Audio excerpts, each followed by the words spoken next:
नमस्ते, स्वागत है आप सभी का डीके कैरियर क्लासेस के यूट्यूब चैनल पर। हमें ऋषिपाल शर्मा, आप पढ़ रहे हैं भारतीय राज्य व्यवस्था। एम लक्ष्मीकांत की ये बुक है।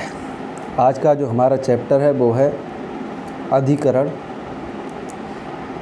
ट्रिब्यूनल्स है इसका इंग्लिश में नेम, और ये 35वां चैप्टर है। तो इसको आज हम यहाँ से प्रारंभ करते हैं।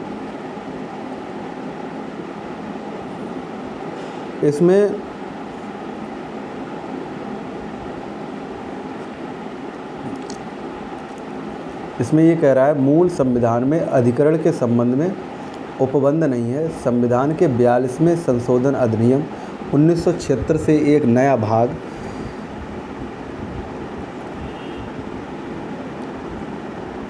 18 का जोड़ा गया। इस भाग को अधिकरण नाम दिया गया।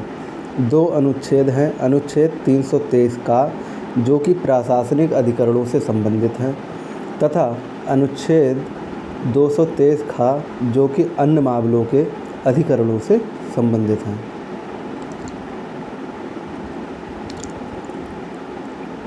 प्रशासनिक अधिकरण क्या होता है, इसे समझते हैं।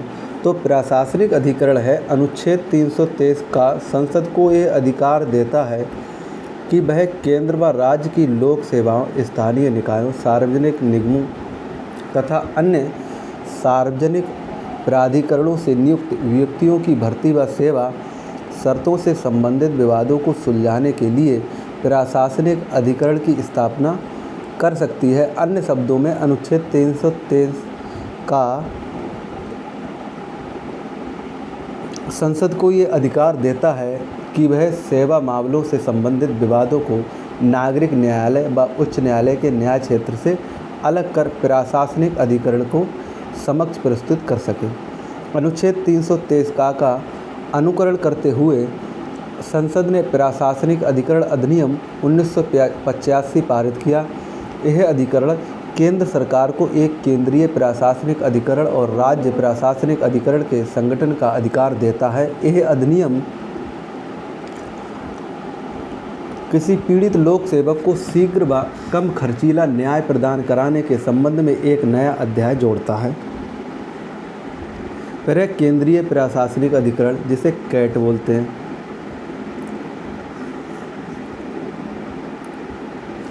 केंद्रीय प्रशासनिक अधिकरण अपनी प्रधान खंडपीठ दिल्ली व विभिन्न राज्यों में पूरक खंडपीठों के साथ 1985 में गठित हुआ। वर्तमान में इसकी 17 खंडपीठें हैं। इसमें से 15 मुख्य न्यायालयों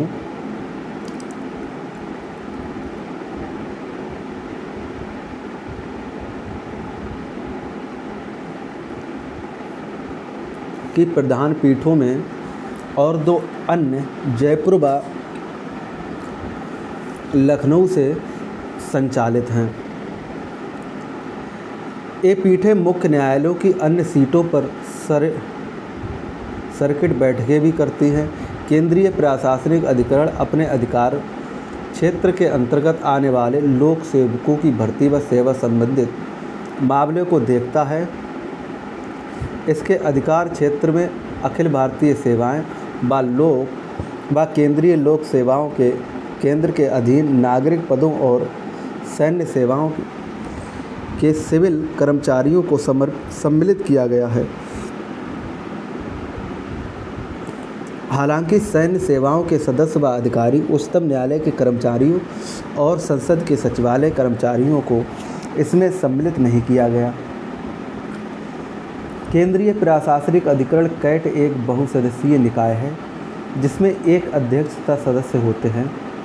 मूल रूप से कैट के एक अध्यक्ष, एक उपाध्यक्ष तथा एक सदस्य होते हैं। बाद में 2006 में प्रशासनिक न्यायाधिकरण संशोधन अधिनियम 2006 द्वारा उपाध्यक्ष का प्रावधान हटा दिया गया। इसीलिए कैट में कोई उपाध्यक्ष नहीं होता। साथ ही इसी संशोधन अधिनियम द्वारा इसके सदस्यों का स्तर उच्च न्यायालय के न्यायाधीशों के समक्ष किया गया। वर्तमान 2019 में कैट में अध्यक्ष का 1 पद तथा सदस्यों के 65 पद स्वीकृत हैं। वे न्याय व प्रशासनिक दोनों संस्थानों से लिए जाते हैं। राष्ट्रपति द्वारा नियुक्त किए होते हैं। इनका कार्यकाल 5 वर्ष अथवा 65 वर्ष की उम्र तक अध्यक्ष के मामले में तथा 62 वर्ष सदस्य के मामले में जो भी पहले होता है।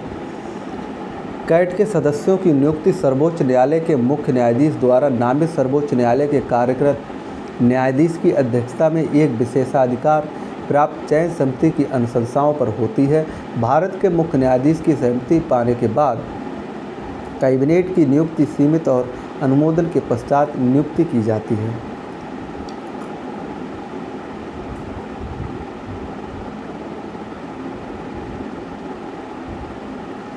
केंद्रीय प्रशासनिक अधिकरण 1908 की सिविल प्रक्रिया संहिता कानून प्रक्रियाओं से बाध्य नहीं है। ये प्राकृतिक न्याय के सिद्धांतों द्वारा निर्देशित है। यह सिद्धांत केंद्रीय प्रशासनिक अधिकरण के व्यवहार को लचीला बनाते हैं। अभ्यर्थी को केवल 50 रुपये का नाम मात्र शुल्क देना होता है। वादी स्वयं अथवा अपने वकील के माध्यम से उपस्थित हो सकता है।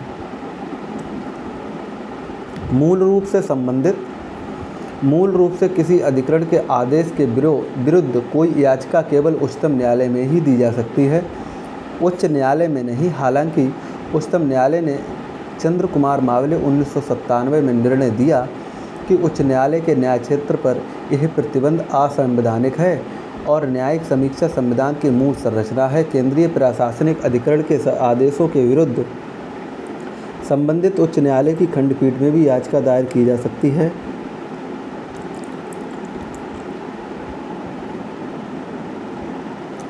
फलस्वरूप अब यह संभव नहीं है कि कोई पीड़ित लोक सेवक संबंधित उच्च न्यायालय में गए बिना सीधे उच्च न्यायालय में याचिका दे सके।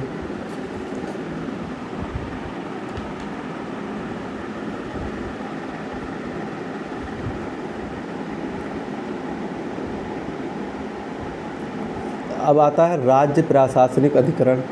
तो राज्य प्रशासनिक जो अधिकरण है, इसके अंतर्गत संबंधित राज्य सरकार की विशेष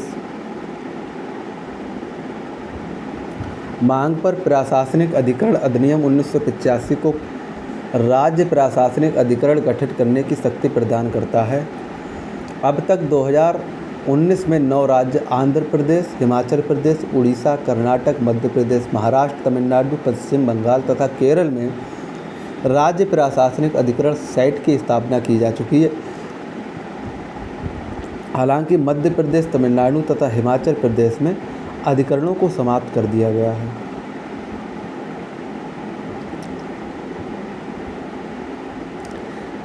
किंतु जहां हिमाचल प्रदेश में सेट का पुनर्गठन किया, वहीं अब तमिलनाडु में ऐसे पुनर्गठन करने का अनुरोध किया गया। पुनः हरियाणा सरकार ने अपने यहाँ सेट की स्थापना के लिए अनुरोध किया है। दूसरी ओर उड़ीसा राज्य ने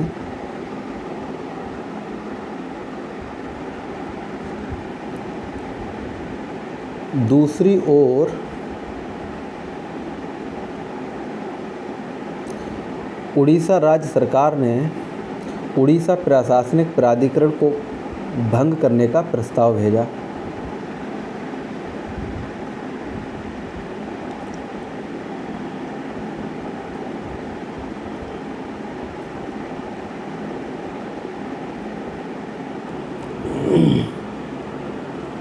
केंद्रीय प्रशासनिक अधिकरण के समान ही राज्य अधिकरण भी अपने अधिकार क्षेत्र में आने वाले राज्य के कर्मचारियों की भर्ती व सेवा मामलों को देखता है। राज्य प्रशासनिक अधिकरण के अध्यक्ष और सदस्यों की नियुक्ति संबंधित राज्यपाल की सलाह पर राष्ट्रपति द्वारा की जाती है। इस अधिनियम में 2 या 2 से अधिक राज्यों के लिए संयुक्त प्रशासनिक अधिकरण की स्थापना का भी उपबंध संयुक्त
संयुक्त अधिकरण और उन राज्यों के प्रशासनिक अधिकरण के समान ही अधिकार क्षेत्र तथा संघीय शक्तियाँ का उपयोग होता है। संयुक्त राज्य अधिकरण राज्यपालों की सिफारिश, नियुक्ति व अध्यक्षों की नियुक्ति राष्ट्रपति पर होती है। अन्य मामलों के लिए अधिकरण अनुच्छेद 323 खास संसद तथा राज्य विधायिका को निम्नलिखित मामलों से संबंधित मामलों में न्याय करने के लिए अधिकरण बनाने का अधिकार देता है।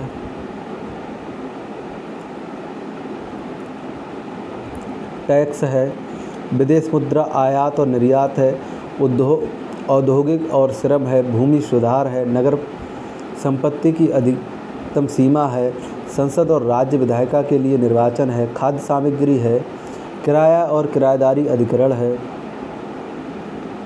अनुच्छेद 323 का और खा में 3 विभेद हैं। जहां अनुच्छेद 323 का के अंतर्गत केवल लोक सेवाओं से संबंधित मामलों के लिए अधिकरण गठित किया जाता है, अनुच्छेद 323 खा में अन्य मामलों में उपरोक्त वर्णित के लिए अधिकरण गठित किया जाता है। अनुच्छेद 323 का के अनुसार केवल संसद ही अधिकरण का गठन करती है, परंतु 323 खा के अंतर्गत संसद व राज्य विधायिका अपने अधिकार क्षेत्र से संबंधित अधिकरण का गठन कर सकते हैं। अनुच्छेद 323 का के अंतर्गत केंद्र व प्रत्येक राज्य अथवा 2 या 2 से अधिक राज्यों के लिए केवल एक ही अधिकरण का गठन किया जा सकता है। इसमें शासन क्रम का कोई प्रश्न नहीं है, जबकि अनुच्छेद 323 खा के अंतर्गत अधिकरण का एक गठन पदानुक्रम में किया जा सकता है। चंद्र कुमार मामले 1997 में उच्चतम न्यायालय ने इन 2 अनुच्छेदों को उपरोक्त उपबंधों को जिन्होंने असंवैधानिक करार दिया गया उन्हें उच्च न्यायालय एवं उच्चतम न्यायालय के न्याय क्षेत्र से बाहर कर दिया गया। हालांकि अब इन अधिकरणों के आदेशों पर खिलाफ न्यायिक उपचार की व्यवस्था उपलब्ध है।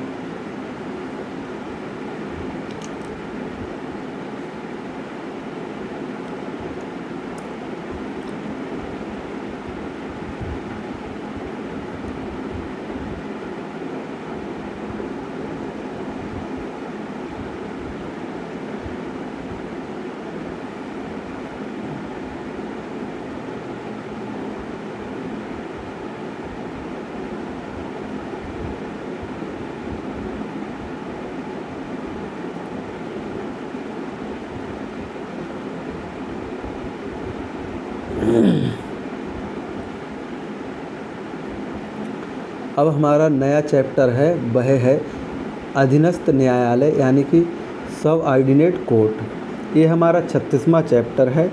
तो इसमें क्या क्या जो अधीनस्थ न्यायालय हैं यानी कि जो अधीन हैं बड़े न्यायालयों के, तो वो अधीनस्थ न्यायालय कहलाते हैं।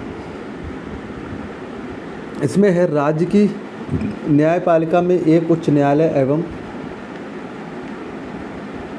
अधीनस्थ न्यायालय होते हैं, जिन्हें निम्न न्यायालयों के नाम से भी जाना जाता है। इन्हें अधीनस्थ न्यायालय कहने का कारण यह है कि उच्च न्यायालय के अधीन होते हैं। ये उच्च न्यायालय के अधीन एवं उनके निर्देशानुसार जिला और निम्न स्तरों पर कार्य करते हैं।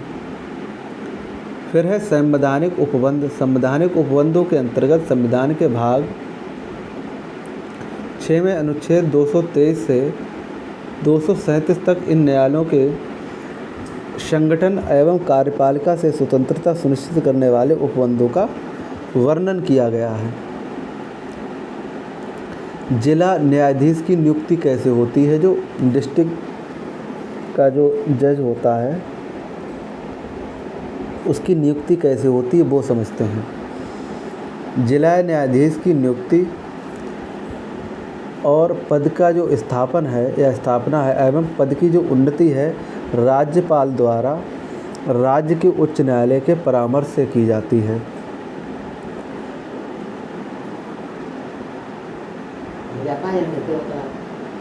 वह व्यक्ति जिसे जिला न्यायालय के रूप में नियुक्त किया जाता है उसमें निम्न योग्यताएं होनी चाहिए। पहला है, वह केंद्र या राज्य सरकार में किसी केंद्र या राज्य सरकार में किसी सरकारी सेवा में कार्यरत ना हो। दूसरा है उसे कम से कम 7 वर्ष का अधिवक्ता का अनुभव हो, उच्च न्यायालय ने उसकी नियुक्ति की सिफारिश कर दी हो। दूसरा है इसमें अन्य न्यायाधीशों की नियुक्ति। राज्यपाल जिला न्यायाधीश से भिन्न व्यक्ति को भी न्यायिक सेवा में नियुक्त कर सकता है, किंतु वैसे व्यक्ति को राज्य लोक सेवा आयोग और उच्च न्यायालय के परामर्श के बाद ही नियुक्त किया जा सकता है। तो जो डिस्ट्रिक्ट मजिस्ट्रेट होता है उसके लिए कैसे नियुक्त किया जाता है, तो राज्यपाल जिला न्यायाधीश से भिन्न व्यक्ति को भी न्यायिक सेवा में नियुक्त कर सकता है, किंतु व्यक्ति को राज्य लोक सेवा आयोग और उच्च न्यायालय के परामर्श के बाद ही नियुक्त किया जा सकता है। आगे देखते हैं अधीनस्थ न्यायालयों का नियंत्रण। तो जिला न्यायालय एवं अन्य न्यायालयों में न्यायिक सेवा से संबंध व्यक्ति की पद स्थापना पदोन्नति के मामलों पर नियंत्रण का अधिकार राज्य के उच्च न्यायालय को ही होता है। व्याख्या की अगर बात करें इसमें, तो व्याख्या जो होती है जिला न्यायाधीश के अंतर्गत नगर दीवानी न्यायाधीश, अपर जिला न्यायाधीश, संयुक्त जिला न्यायाधीश, सहायक जिला न्यायाधीश, लघु न्यायालय का मुख्य न्यायाधीश, मुख्य प्रेसिडेंटी मजिस्ट्रेट, अतिरिक्त मुख्य प्रेसिडेंसी मजिस्ट्रेट, सत्र न्यायाधीश, अतिरिक्त सत्र न्यायाधीश एवं सहायक सत्र न्यायाधीश आते हैं। न्यायिक सेवा में वे अधिकारी आते हैं जो जिला न्यायाधीश एवं उससे नीचे के न्यायिक पदों से संबंध होते हैं। न्यायिक सेवा में ये चीज़ यहाँ पर समझ लो कि न्यायिक सेवा में वे अधिकारी आते हैं जो जिला न्यायाधीश एवं उससे नीचे के न्यायिक पदों से संबंधित होते हैं। कुछ न्यायाधीशों के लिए उक्त उपबंधों का लागू होना, वो कौन से हैं? जो राज्यपाल होता है, राज्यपाल यह निर्देश दे सकता है कि उक्त प्रावधान को राज्य की न्यायिक सेवा से संबंधित न्यायाधीशों के किसी वर्ग या वर्गों पर लागू हो सकते हैं। फिर है संरचना एवं अधिकार क्षेत्र। तो इसमें क्या होता है, राज्य द्वारा अधीनस्थ न्यायिक सेवा की संगठनात्मक संरचना, अधिकार क्षेत्र एवं अन्य शर्तों का निर्धारण किया जाता है। हालांकि एक राज्य से दूसरे राज्य में इसकी प्रकृति भिन्न हो सकती है, तथापि सामान्य रूप से उच्च न्यायालय में नीचे की दीवानी एवं फौजदारी न्यायालयों के 3 स्तर होते हैं। इन्हें नीचे दर्शाया गया है, वो समझ लो। देखो,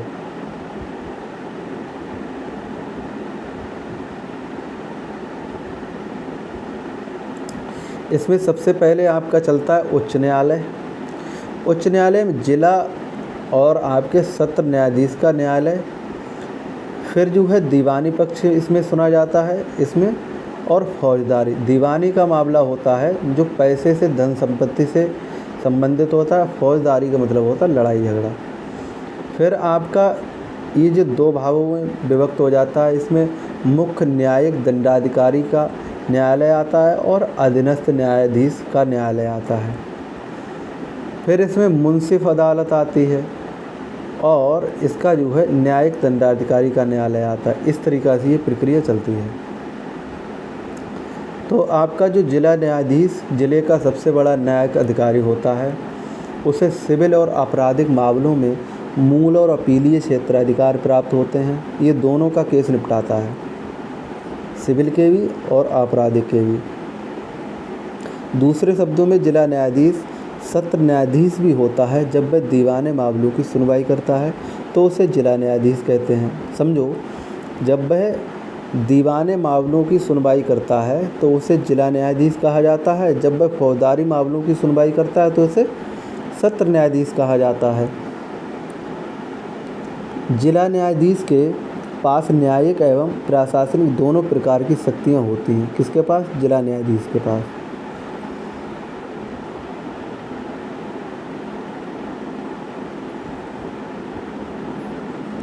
उसके पास जिले के अन्य सभी अधीनस्थ न्यायालयों का निरीक्षण करने की शक्तियाँ भी होती हैं और उसके फैसले के विरुद्ध उच्च न्यायालय में अपील की जा सकती है। जिला न्यायाधीश को किसी अपराधी को उम्र कैद से लेकर मृत्यु दंड देने का अधिकार होता है। जो जिला न्यायाधीश होते हैं उसकी पावर है ये। जिला न्यायाधीश को किसी अपराधी को उम्र कैद से लेकर मृत्यु दंड देने तक का अधिकार होता है। हालांकि उसके द्वारा दिए गए मृत्यु दंड पर तभी अमल किया जाता है जब राज्य का उच्च न्यायालय उसको अनुमोदन कर दे, यानी कि वो सहमति दे दे। और जिला सत्र न्यायाधीश से नीचे आपके दीवानी मामलों के लिए अधीनस्थ न्यायाधीश का न्यायालय तथा फौजदारी मामलों के लिए मुख्य न्यायिक दंडाधिकारी का न्यायालय होता है। अधीनस्थ न्यायाधीश को दीवानी याचिका यानी कि सिविल सूट के संबंध में अत्यंत व्यापक शक्तियाँ प्राप्त होती हैं। मुख्य न्यायिक दंडाधिकारी फौजदारी मामलों की सुनवाई करता है तथा 7 वर्ष तक के कारावास की सज़ा दे सकता है। सबसे निचले स्तर पर दीवानी मामले के लिए मुंसिफ न्यायाधीश का न्यायालय तथा फौजदारी मामलों के लिए सत्र न्यायाधीश का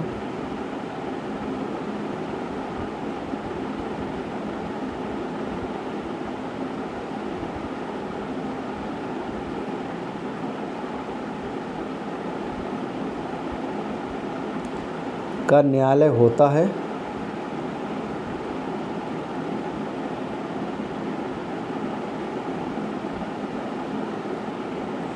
मुंसिफ न्यायाधीश का सीमित कार्यक्षेत्र होता तथा वह छोटे दीवानी मामलों पर निर्णय देता है। सत्र न्यायाधीश ऐसे फौजदारी मामलों की सुनवाई करता है जिसमें 3 वर्ष के कारावास की सज़ा दी जा सकती है।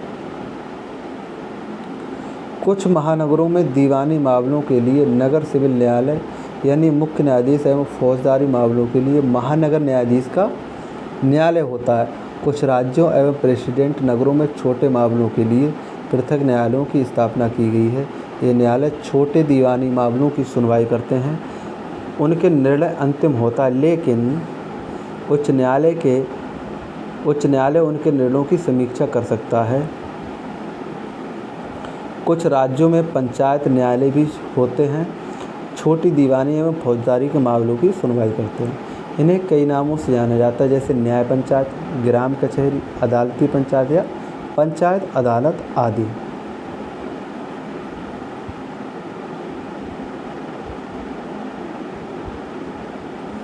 फिर आता है आपका राष्ट्रीय कानूनी सेवा प्राधिकरण।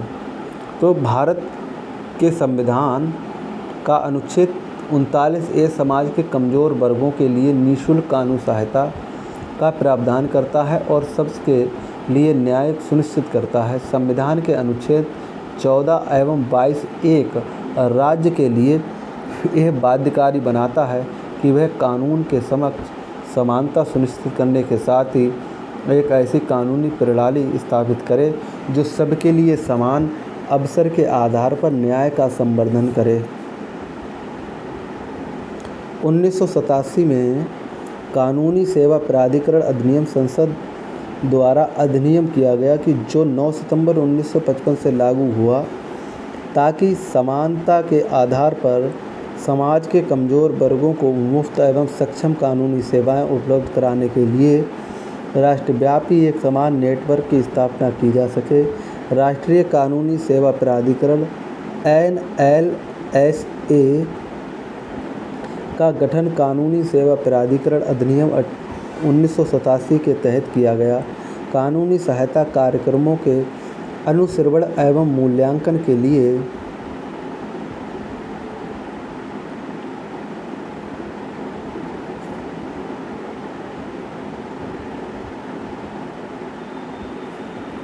तथा अधिनियम के उपबंध कानूनी या वैधानिक सेवाओं के लिए नीतियां एवं कार्यक्रम बनाने के लिए प्रत्येक राज्य में उच्च न्यायालय में एक राज्य कानूनी सेवा प्राधिकरण तथा प्रत्येक उच्च न्यायालय में एक उच्च न्यायालय कानूनी सेवा समिति यानी हाई कोर्ट लेजिस सर्विस कमेटी का गठन किया गया। जिलों एवं तालुकों में जिला कानूनी सेवा प्राधिकरण तथा तालुक कानूनी सेवा प्राधिकरण का गठन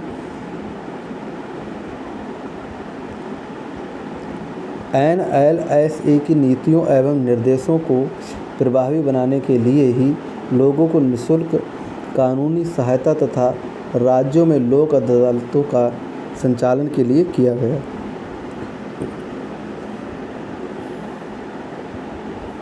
सर्वोच्च न्यायालय संवैधानिक सेवा समिति का गठन कानूनी सहायता कार्यक्रमों के प्रशासन एवं कार्यान्वयन के लिए किया गया, जहां तक इनका संबंध सर्वोच्च न्यायालय से है।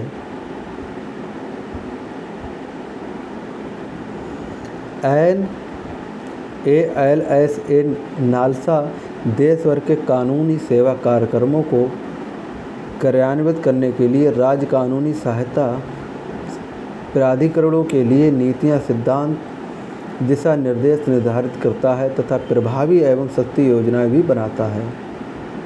प्राथमिकता राज्य वैधानिक सेवा प्राधिकरण, जिला वैधानिक सेवा प्राधिकरण, तालुकों वैधानिक सेवा प्राधिकरण आदि को निम्नलिखित कार्य सौंपे गए हैं। अर्ह व्यक्तियों को मुफ्त एवं सक्षम कानूनी सेवाएं उपलब्ध कराना, विवादों के सौहार्दपूर्ण ढंग से निपटारे के लिए लोक अदालतें आयोजित कराना, ग्रामीण क्षेत्रों में कानूनी जागरूकता शिविरों का आयोजन कराना, मुफ्त या निःशुल्क कानूनी सेवाओं में शामिल हैं। अदालती फीस, प्रोसेस फीस तथा अन्य सभी शुल्कों आदि का भुगतान जो कानूनी कार्रवाइयों में खर्च होता है। कानूनी कार्रवाइयों में अधिवक्ताओं, वकीलों की सेवाएं उपलब्ध कराना, कानूनी कार्रवाइयों से संबंधित आदेशों को प्रभावित प्रतियां तथा अन्य दस्तावेज प्राप्त करना तथा विस्तारित करना, अपील पेपर, बुक आदि की तैयारी जिसमें दस्तावेज का मुद्रण एवं अनुवाद भी शामिल है। मुफ्त कानून सहायता के लिए अर्ह व्यक्तियों को शामिल हैं महिलाएं एवं बच्चे, अनुसूचित जाति जनजाति के सदस्य।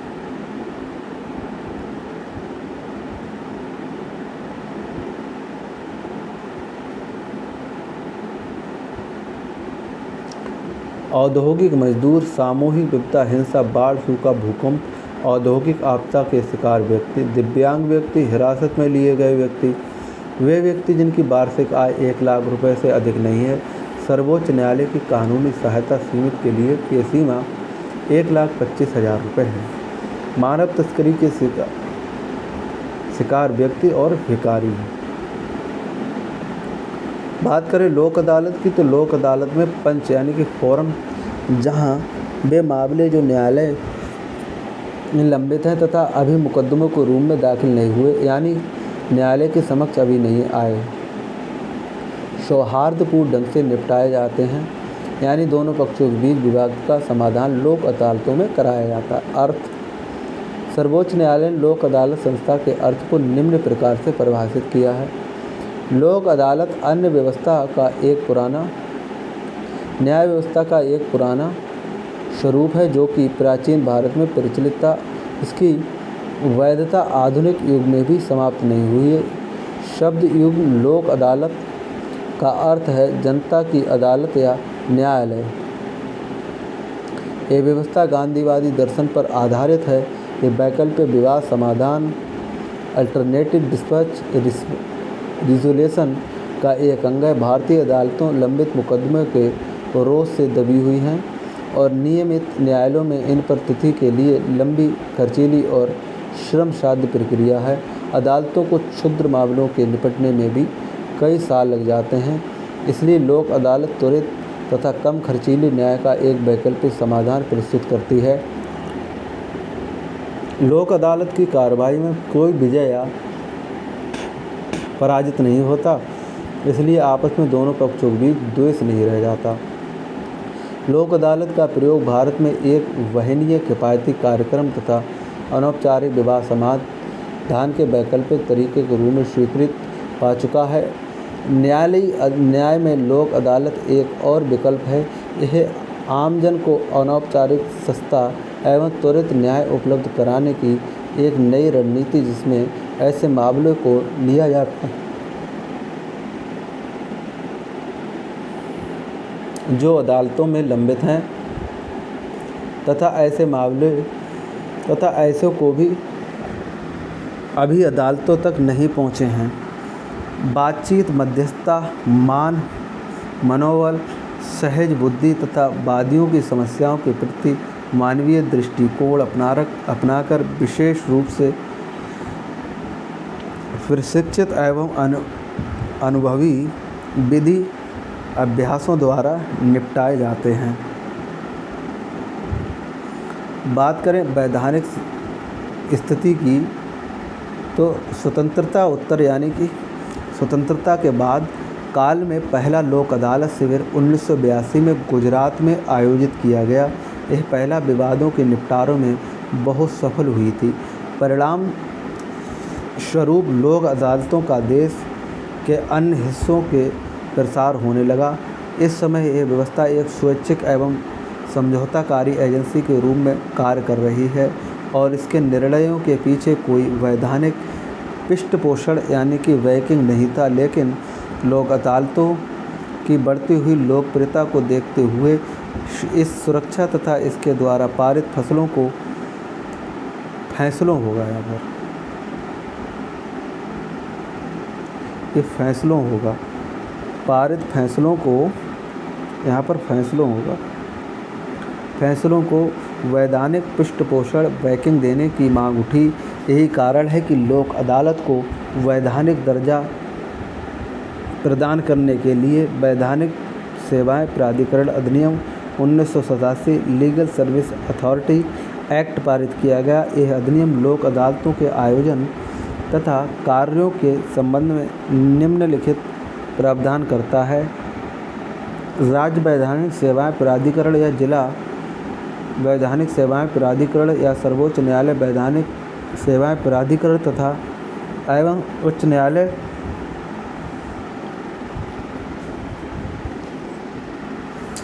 वैधानिक प्राधिकरण लोक अदालतों का आयोजन ऐसे समयांतर अपने क्षेत्राधिकार का उपयोग करते हुए ऐसे स्थानों पर कर सकता है जिससे यह भी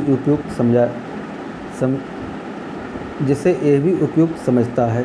किसी इलाके के लिए आयोजित प्रत्येक लोक अदालत में उतनी संख्या में सेवारत अथवा सेवानिवृत्त न्यायिक अधिकारियों तथा उस इलाके के अन्य व्यक्ति शामिल होंगे जितनी की लोक अदालत का आयोजन करने वाली एजेंसी निर्दिष्ट करे। साधारण लोक अदालत के अध्यक्ष के रूप में एक न्यायिक अधिकारी तथा एक वकील व सामाजिक कार्यकर्ता सदस्यों के रूप में होते हैं। लोक अदालत को यह अधिकार होता है कि वे निम्नलिखित विवादों दोनों पक्षों के बीच समझौता कराने का निश्चय करें। कोई भी मामला जो कि न्यायालय में लंबित हो या कोई मामला जो किसी न्यायालय के अधिकार क्षेत्र में आता हो, लोक अदालत के समक्ष नहीं लाया जाएगा।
इस प्रकार लोक अदालत केवल न्यायालय में लंबित मामलों को ही नहीं बल्कि उन मामलों का भी निपटारा कर सकती है जो न्यायालय में अभी नहीं पहुँचे।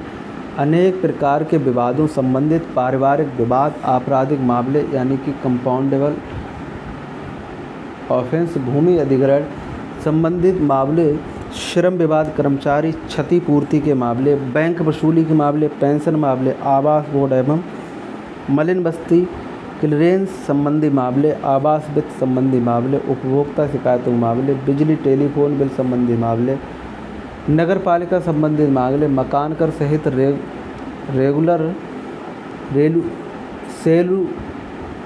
सेल्यूलर कंपनियों से संबंधित विवाद और आदि मामले लोक अदालतों द्वारा हाथ में लिए जा रहे हैं। लेकिन लोक अदालतों का उन मामलों से कोई न्याय अधिकार नहीं होगा जो किसी ऐसे अपराध से जुड़े हों किसी कानून के अंतर्गत समाधेय कंपाउंडेबल नहीं है। दूसरे शब्दों में बीते अपराध जो गैर समाधेय नॉन कंपाउंडेबल है किसी भी ऐसे कानून के तहत इस अदालत के अधिकार क्षेत्र में नहीं आते। अदालत के समक्ष संबंधित लंबित कोई भी मामला लोक अदालत को संदर्भित किया जा सकता है यदि बाद को पक्ष विवाद का समाधान लोक अदालत में करना चाहता है या वादियों में से कोई एक न्यायालय के मामले में लोक अदालत से संदर्भित करने के लिए आवेदन देता है। यदि न्यायालय संतुष्ट है कि मामला लोक अदालत के संज्ञान में लाए जाने के उपयुक्त है, मुकदमा दायर किए जाने के पहले के किसी विवाद के मामले को लोक अदालत आयोजित करने वाली एजेंसी द्वारा समाधान के लिए लोक अदालत को संदर्भित किया जा सकता है। अगर संबंधित राज्यों में किसी एक का इस आशय आवेदन प्राप्त होता है, लोक अदालतों को भी शक्तियाँ प्राप्त होती हैं कि वे जो सिविल कोर्ट को कोर्ट ऑफ सिविल प्रोसीजर 1908 के अंतर्गत प्राप्त होती हैं, जबकि निम्नलिखित मामलों में मुकदमा चलाना हो। किसी गवाह को सम्मान भेजकर बुलाना और शपथ दिलाकर उसकी परीक्षा लेना, सम्मन होगा ये।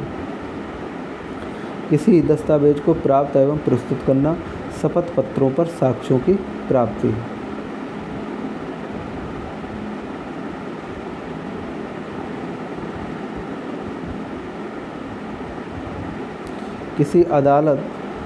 किसी भी अदालत या कार्यालय से सार्वजनिक अभिलेख अथवा सामग्री की मांग करना तथा अन्य विनिर्दिष्ट सामग्री पुनः लोक अदालत को अपने समक्ष प्रस्तुत किए गए मामलों के निस्तारण की अपनी पद्धति विनिर्दिष्ट करने की समुचित शक्ति होगी। साथ ही लोक अदालत में प्रस्तुत चली कार्रवाई को भारतीय दंड संहिता 1860 आईपीसी की जो में निर्धारित अर्थों में अदालती कार्रवाई माना जाएगा तथा प्रत्येक लोक अदालत आपराधिक प्रक्रिया संहिता 1973 के उद्देश्य से एक सिविल कोर्ट माना जाएगा। लोक अदालत का निर्णय सिविल कोर्ट के हुक्मनामे अथवा किसी भी अन्य अदालत के किसी भी आदेश की तरह मान्य होगा। लोक अदालत द्वारा दिया गया फैसला अंतिम तथा सभी पक्षों पर बाध्यकारी होगा। लोक अदालत के फैसले के विरुद्ध किसी अदालत में कोई अपील नहीं होगी।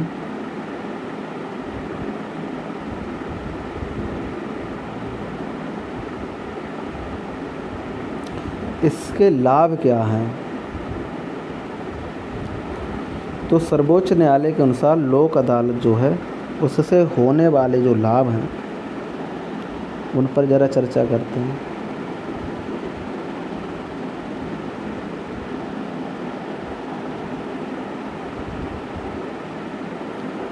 तो इसमें कोई अदालती फ़ीस नहीं है और अगर अदालती फ़ीस का भुगतान कर दिया हो तो लोक अदालत में मामला निपटने के बाद राशि लौटा दी जाती है।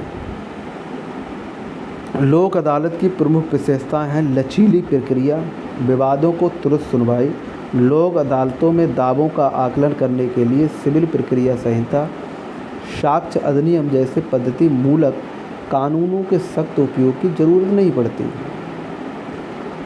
यहाँ भी पक्ष अपने वकीलों के माध्यम से न्यायाधीश संवाद कर सकते हैं जो कि नियमित न्यायालयों में संभव नहीं है।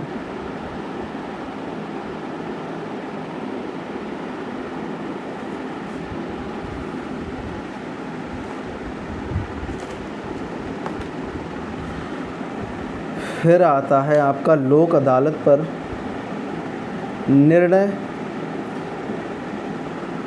संबंधित पक्ष बाध्यकारी होता है।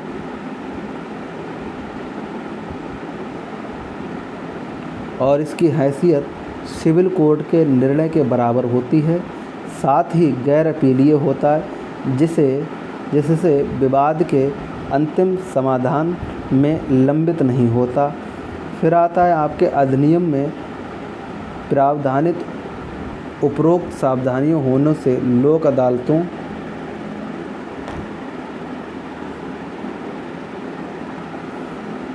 मुकदमे में उलझे लोगों के लिए वरदान है, क्योंकि यहाँ विवादों का समाधान शीघ्र, निःशुल्क तथा सौहार्दपूर्ण ढंग से हो जाता है।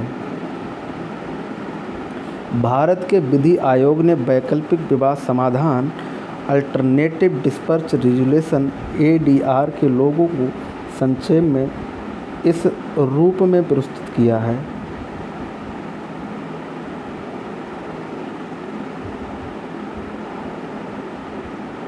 इसे देखते हैं।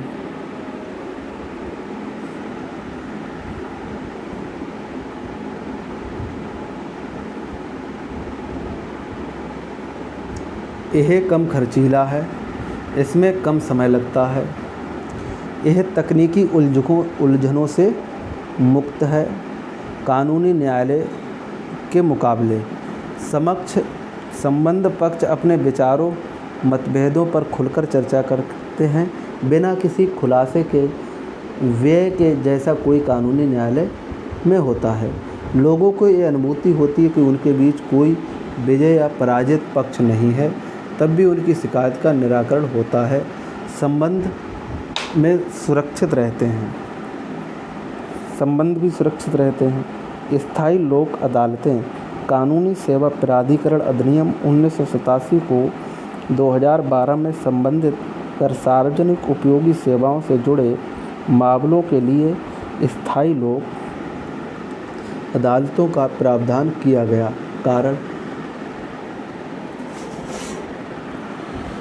कारण है स्थायी लोक अदालतों की स्थापना के पीछे निम्न कारण है। पहला, कानूनी सेवा प्राधिकरण अधिनियम 1987 पारित किया गया ताकि एक मुक्त एवं सक्षम कानूनी सेवाएं प्रदान करने के लिए वैधानिक यानी कि कानूनी सेवा प्राधिकरण की स्थापना की जा सके।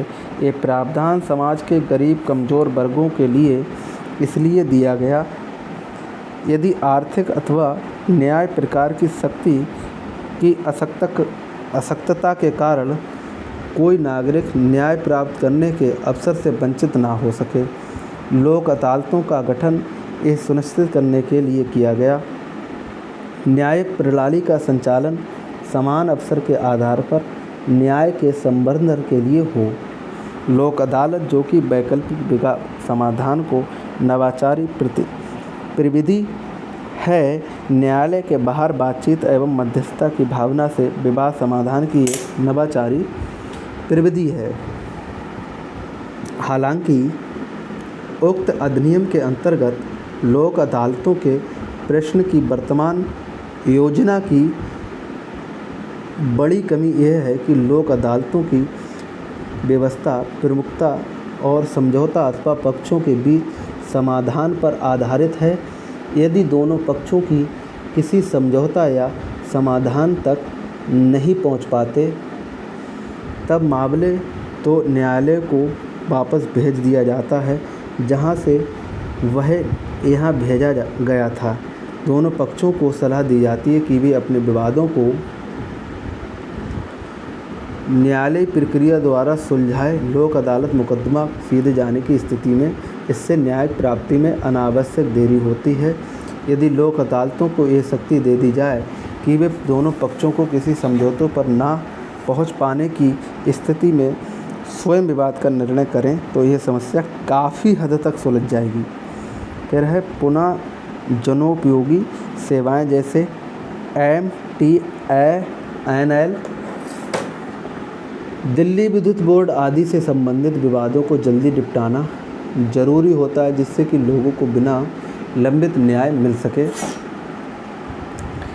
यह तक कि विवादों का शुरू होने के भी पहले बहुत से गंभीर और क्षुद्र मामले का निस्तारण हो जाएगा। नियमित न्यायालयों का बोझ कम होगा। इसी परिप्रेक्ष्य में वैधानिक सेवा प्राधिकरण अधिनियम 1987 में संशोधन कर स्थायी लोक अदालतों को स्थापित करने की अनुशंसा की गई ताकि जनोपयोगी सेवाओं से जुड़े मामलों के बाद पूर्व निर्धारण की व्यवस्था अपनाई जा सके जो बातचीत और मध्यस्थता पर आधारित हो। विशेषताएं क्या हैं? स्थायी लोक अदालत नामक नई संस्था की प्रमुख विशेषताएं हैं। स्थायी लोक अदालत में एक अध्यक्ष या सभापति होगा जो कि जिला न्यायाधीश या अतिरिक्त जिला न्यायाधीश रहा हो अथवा जो जिला न्यायाधीश से भी उच्चतर श्रेणी की न्यायिक सेवा में रहा हो तथा अन्य 2 व्यक्ति होंगे जिन्हें सार्वजनिक सेवाओं में प्राप्त अनुभव हो। स्थायी लोक अदालत के अधिकार क्षेत्र के अंतर्गत एक या अधिक जनोपयोगी सेवाएं होंगी जैसे यात्री अथवा माल परिवहन, हवाई जल या थल, डाक, टेलीफोन या टेलीग्राफ टेलीफोन सेवाएं, किसी संस्थान द्वारा जनता को बिजली, प्रकाश या पानी की आपूर्ति, स्वच्छता अस्पतालों, डिस्पेंसरियों में सेवाएं तथा बीमा सेवाएं। स्थायी लोक अदालतों का वित्तीय क्षेत्र का 10 लाख रुपए तक का होगा। हालांकि केंद्रीय सरकार इसे समय समय पर बढ़ा सकती है।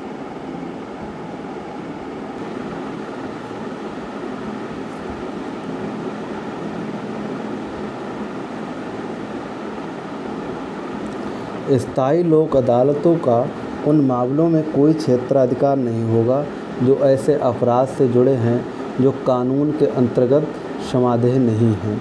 किसी विवाद को न्यायालय के समक्ष लाने से पहले कोई भी पक्ष उसके समाधान के लिए स्थायी लोक अदालत को आवेदन कर सकता है। आवेदन स्थायी लोक अदालत को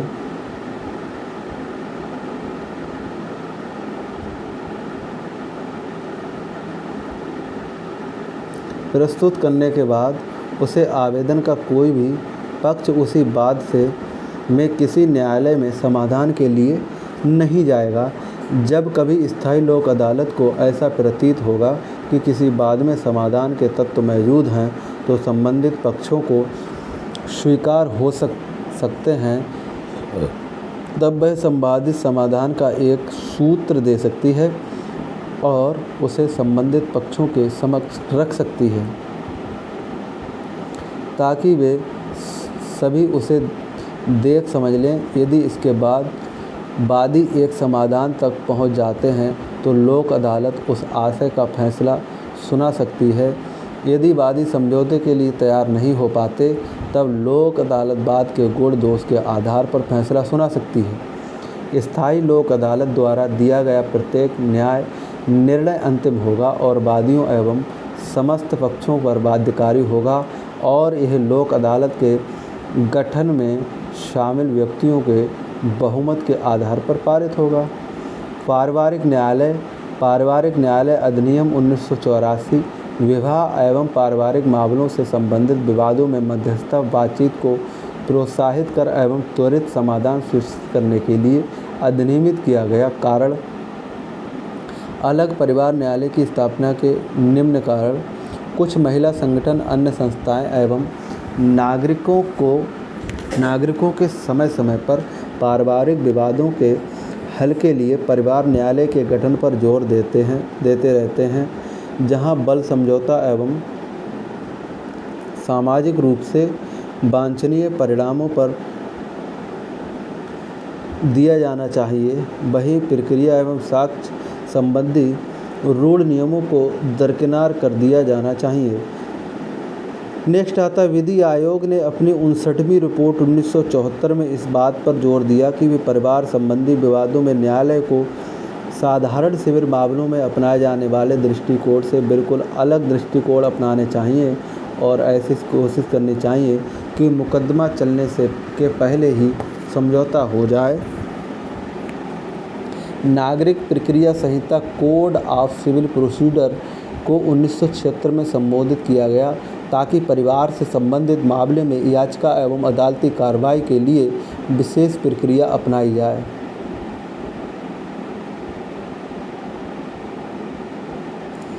हालांकि अब भी न्यायालयों द्वारा पारिवारिक वादों के समाधान के लिए मध्यस्थता या समझौताकारी उपायों का यथेष्ट उपयोग नहीं किया जाता। इन मामलों को सामान्य सिविल मामलों की तरह ही देखा और बरता जाता है। इसमें विरोधी दृष्टिकोण ही हावी रहता है। इसलिए जनहित में इस बात की आवश्यकता अनुभव की गई। पारिवारिक विवादों के समाधान के लिए परिवार न्यायालय स्थापित किए जाएं। इस प्रकार परिवार न्यायालय स्थापित करने के मुख्य उद्देश्य और कारण इस प्रकार हैं।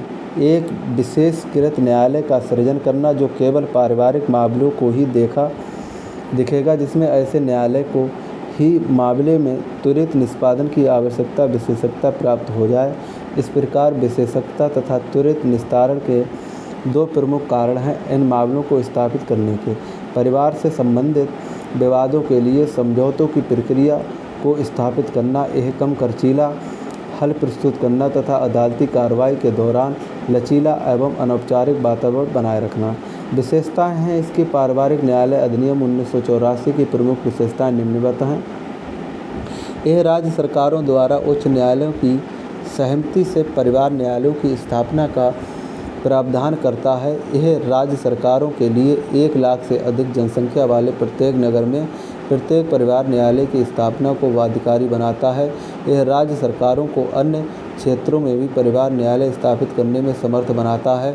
यह परिवार न्यायालयों के क्षेत्राधिकार के अंतर्गत विशेष रूप से केवल निम्नलिखित मामलों का प्रावधान करता है: विवाह संबंधित राहत, विवाह की अमान्यता, न्यायिक विलगाव, तलाक, वैवाहिक अधिकारों की बहाली या पुनः प्रतिष्ठान अथवा विवाह की वैधता की घोषणा अथवा संपत्ति या उसमें एक की संपत्ति किसी व्यक्ति का औसतन यानी कि औसतन संबंधी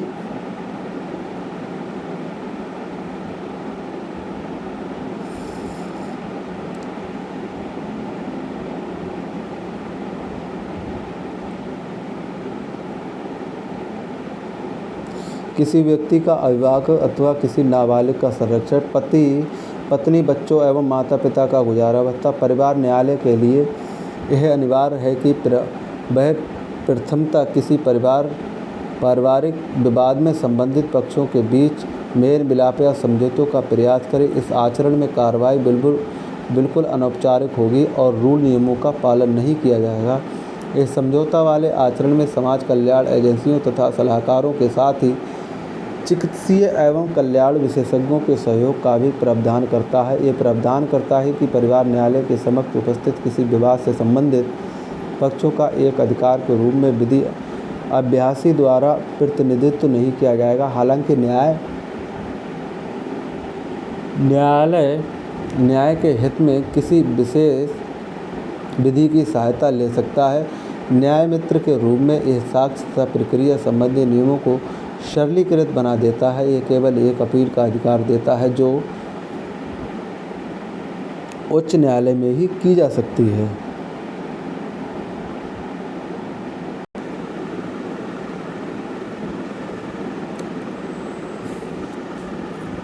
बात करें ग्राम न्यायालय की, तो ग्राम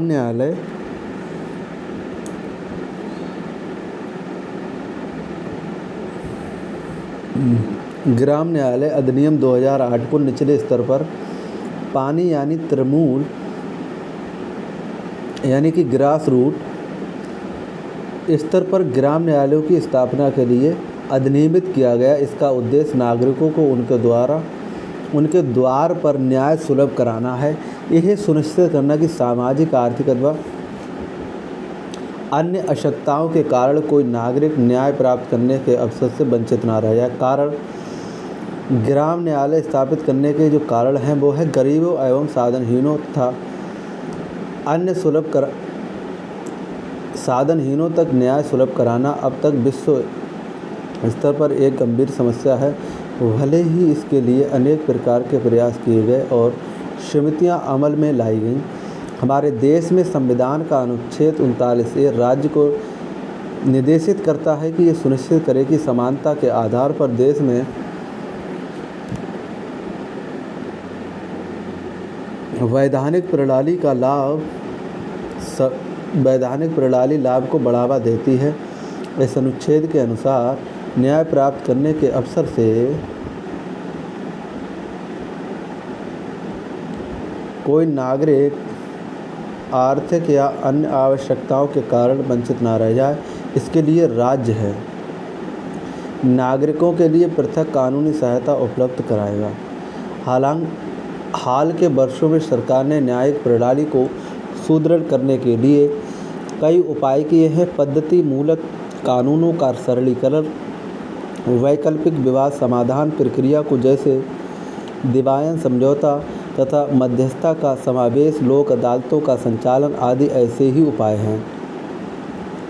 भारत के विधि आयोग ने अपनी 114वीं रिपोर्ट, जो ग्राम न्यायालय पद हैं, उनमें ग्राम न्यायालयों की स्थापना का सुझाव दिया, जिससे कि सस्ता एवं समुचित न्याय आम नागरिकों को सुलभ कराया जा सके। ग्राम न्यायालय अधिनियम 2008 मोटे तौर पर विधि आयोग की अनुशंसा पर आधारित है। गरीबों को उनके दरवाजे पर ही न्याय सुलभ हो, यह गरीब आदमी का सपना है। ग्रामीण क्षेत्रों में ग्राम न्यायालयों की स्थापना से ग्रामीण लोगों को त्वरित, सस्ता व समुचित न्याय सुलभ हो सकेगा। विशेषताएं। ग्राम न्यायालय अधिनियम की प्रमुख विशेषताएं हैं, निम्न हैं। ग्राम न्यायालय प्रथम श्रेणी के दंडाधिकारी यानी कि मजिस्ट्रेट की अदालत होगा। इसके न्यायाधिकारी प्रेसिडिंग ऑफिसर की नियुक्ति उच्च न्यायालय की सहमति से राज्य सरकार करेगी। ग्राम न्यायालय प्रत्येक पंचायत के लिए स्थापित किया जाएगा। जिले में मध्यवर्ती स्तर पर अथवा मध्यवर्ती स्तर पर पंचायतों के एक समूह के लिए अथवा जिस राज्य में मध्यवर्ती स्तर पर कोई पंचायत नहीं हो, वहाँ पंचायतों के सशक्त समूह के लिए न्यायाधिकारी, जो इन ग्राम न्यायालयों की अध्यक्षता करेंगे, अनिवार्य रूप से न्यायिक अधिकारी होंगे और उतना ही वेतन प्राप्त करेंगे और उन्हें उतनी ही शक्तियाँ प्राप्त होंगी जितनी कि एक प्रथम श्रेणी के दंडाधिकारी को प्राप्त होती हैं, जो उच्च न्यायालय के अधीन कार्य करते हैं। ग्राम न्यायालय एक चलंत न्यायालय यानी कि मोबाइल कोर्ट होगा और यह फौजदारी और दीवानी दोनों न्यायालयों की शक्ति का उपयोग करेगा।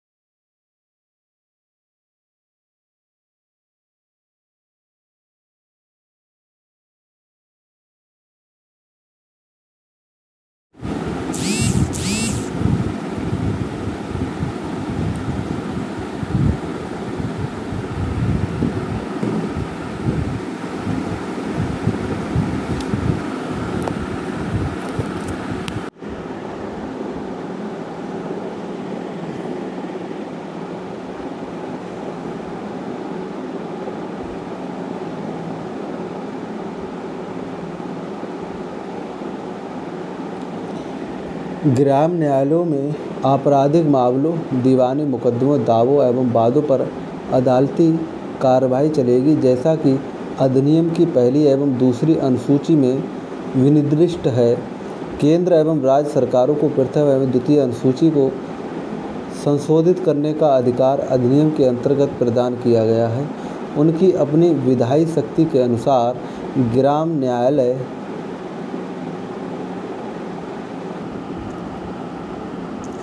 केंद्र एवं राज्य सरकारों को प्रथम एवं द्वितीय अनुसूची को संशोधित करने का अधिकार अधिनियम के अंतर्गत प्रदान किया गया है।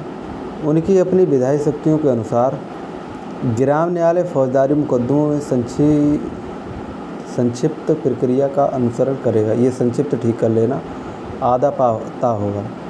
ग्राम न्यायालय सिविल न्यायालय की शक्तियों का कुछ संशोधन के साथ उपयोग करेगा और अधिनियम में उल्लेखित विशेष प्रक्रिया का अनुसरण करेगा। ग्राम न्यायालय उच्च पक्षों के बीच समझौता करने का हर संभव प्रयास करेगा ताकि विवाद का समाधान सौहार्दपूर्ण तरीके से हो जाए। इस उद्देश्य के लिए मध्यस्थों की भी नियुक्ति करेगा। ग्राम न्यायालय द्वारा पारित आदेश की हैसियत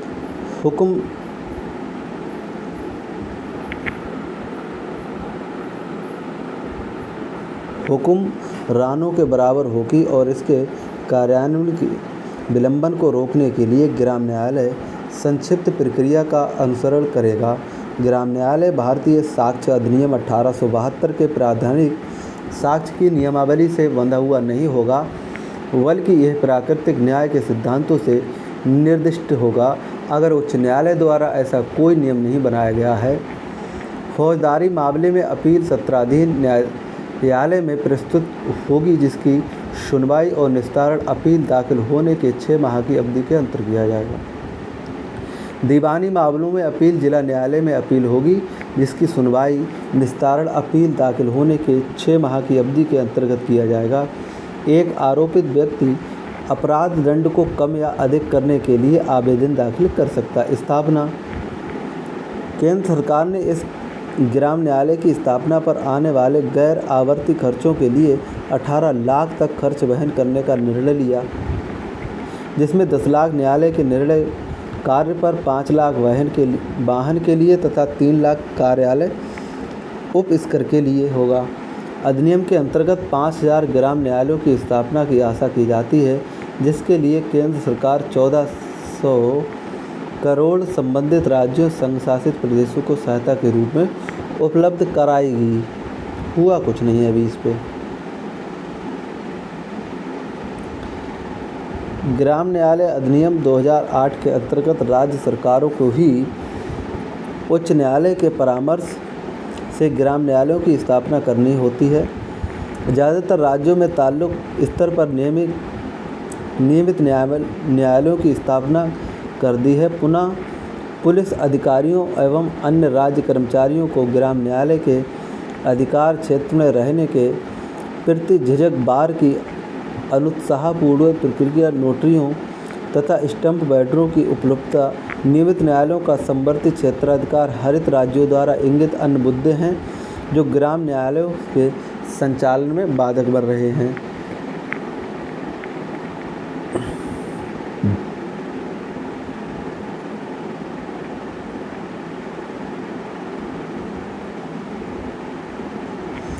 ग्राम न्यायालयों के कार्य संचालन को प्रभावित करने वाले मुद्दों पर अप्रैल 2013 में उच्च न्यायालयों के कार्य न्यायाधीशों एवं राज्यों के मुख्यमंत्रियों के एक सम्मेलन में चर्चा हुई। इस सम्मेलन में यह निर्णय लिया गया कि राज्य सरकार और उच्च न्यायालय मिलकर ग्राम न्यायालयों की स्थापना के बारे में निर्णय लें, जो कहीं भी संभव हो और उनकी स्थानीय समस्याओं का भी ध्यान रखें। पूरा ध्यान उन तालुकाओं में ग्राम न्यायालय स्थापित करने पर होना चाहिए जहां नियमित न्यायालय नहीं हैं।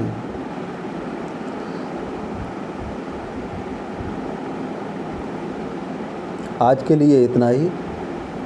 नेक्स्ट लेक्चर में हमारा जो चैप्टर होगा वो होगा 37वां, कुछ राज्यों के लिए विशेष प्रावधान।